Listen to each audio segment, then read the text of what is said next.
আসসালামু আলাইকুম, সবাই কেমন আছেন? তো এখন তো আলুর সিজন, নতুন আলু দিয়ে আলুর দম না খেলেই নয়। তো আমি ছোট ছোট আলু নিয়ে আসলাম আলুর দম বানানোর জন্য। এখন আমি ঝুড়িটার ভিতরে ঘষে নিলাম, দেখেন ঘষে নিয়েছি, পরিষ্কার হয়েছে। তো আরও ঘষলে আরও পরিষ্কার হবে। তো এই বছরে কে কে আলুর দম খেয়েছেন অবশ্যই কমেন্ট করে জানিয়ে যাবেন। তো আমার কাছে পেঁয়াজ ছিল না, শুধু একটা পেঁয়াজই ছিল, তাই আমি একটা পেঁয়াজ দিয়ে নিয়েছি। তো এর সাথে কিন্তু পেঁয়াজ বেশি করে দিলে একটু ঝোল হয়, ঘন ঘন মাখা মাখা হয়, ভালো হয়। এর সাথে আমি একটু জিরা দিয়ে দিয়েছি। জিরা দিয়ে ভালো করে একটু তেলে লাল করে এর সাথে আমি সব মশলা একসাথে করে আদা বাটা, জিরা, গরম মশলা বাটা, হলুদ, মরিচ সব একসাথে দিয়ে নিয়েছি। আমার পেস্টটা একটু পুড়ে গেছে মশলাটা দিতে। তো ভালো করে কষিয়ে নিবে এগুলো। আমি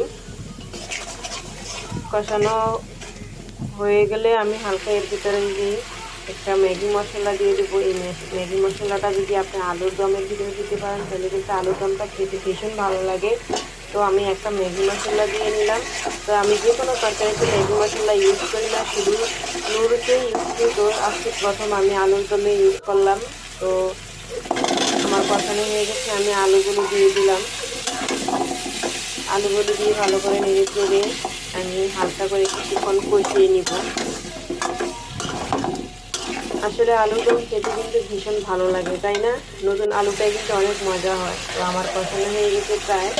এর ভিতরে আমি কিছুটা রসুন দিয়ে দেবো। আমার কাছে রসুনটা ভীষণ ভালো লাগে, তাই আমি দিয়ে দিই। যে কোনো তরকারির ভিতরে বিশেষ করে মাংসের সাথে রান্না করলে মাঝে পারে বিশেষ করেই দিই। আর এমনি তরকারিতে দেওয়া হয় কম। এর ভিতরে আমি পানি দিয়ে দেবো। পানিটা অল্প পরিমাণে দিয়ে দিব, কারণ এর সাথে ঝোল থাকবে না, শুধু মাখা মাখা থাকবে, মানে একদম শুকিয়ে যাবে আর কি। এই আলু দিয়ে আমি খাওয়ার জন্য রুটি বানালাম অল্প করে, কারণ আলুর দম এমনকি হুদাও খাওয়া যায় এবং রুটি দিয়েও খাওয়া যায়, যার যেটাই ইচ্ছা। তো এর আলুর দমের সাথে আমি কিছুটা পেঁয়াজ পাতা দিয়ে নিব অল্প করে। আর এটা আমি ভাজি করার জন্য কেটে নিয়েছি। সাথে দিয়েছি আলু এবং সিম। এর সাথে যদি গাজর দেওয়া এবং ফুলকপি এগুলো দেওয়া হতো তো আরও ভালো। তো আমার কাছে ছিল না, তাই আমি দিইনি। আর আমি নতুন পেঁয়াজ কিনে আনলাম 1 কেজি 70 টাকা। তো আপনাদের এলাকায় কেমন অবশ্যই জানাতে পারেন। তো আমি এর সাথে দিয়ে দিলাম পেঁয়াজ পাতা। আমার আলুটা কিন্তু প্রায় হয়ে গেছে। এর সাথে আমি ধনিয়া পাতাও দিয়ে দিলাম। দিয়ে ভালো করে নেড়ে চেড়ে নিয়ে নামিয়ে নিব। আর দেখেন আমার আলু হয়ে গেছে, তেল বের হয়ে গেছে, দেখেন এরকম হয়েছে। তো যদি আর একটু মাখা মাখা হতো, যদি আমি পেঁয়াজটা বেশি করে দিয়ে পারতাম এবং কি টমাটো যদি ব্লেন্ডার করে দিতাম, পাকা টমাটো, তাহলে কিন্তু জোরটা মাখা মাখা হতো। কিন্তু আমার কাছে ছিল না।